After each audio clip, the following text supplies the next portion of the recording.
నాకు అర్థమైంది ఏంటంటే అసలు ఈ ఒక్కొక్క డివిజన్లో నాకు వచ్చిన ఇప్పుడు లిస్టు ప్రకారము 200 నుంచి 300 మందికి పెన్షన్ల పంపిణీ ఉంది అంతే ఒక్కొక్క డివిజన్లో. దాదాపు కడప నియోజకవర్గంలో 26,000 25,000 ఉరామరిగ్గా ఉంది.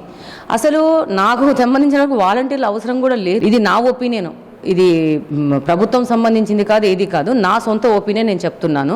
దాదాపు వాలంటీర్లు పెట్టుకొని ఒక్కొక్క డివిజన్లో 20 మంది వాలంటీర్లు పెట్టుకొని జస్ట్ పింఛన్ల పంపకాల కోసం వైఎస్ఆర్సీపీ ప్రభుత్వము జగన్మోహన్ రెడ్డి గారు వాలంటీర్ వ్యవస్థ తీసుకొచ్చి తనేదో సేవ చేస్తున్నట్టు ప్రజల దగ్గరికి తీసుకుపోయి ఇంటింటికి ఇస్తున్నట్టు అని చెప్తున్నారు.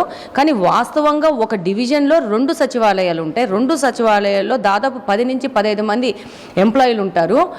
ఆ డివిజన్లో ఇవ్వాల్సింది 200 నుంచి ఉరామరిగా 200-250 మందికే పింఛన్లు ఇచ్చేది అన్ని కేటగిరీస్లో. దీనికి ప్రత్యేకంగా మళ్ళీ వాలంటీర్లు ఎందుకు, వాళ్ళకంత జీతాలు ఎందుకు?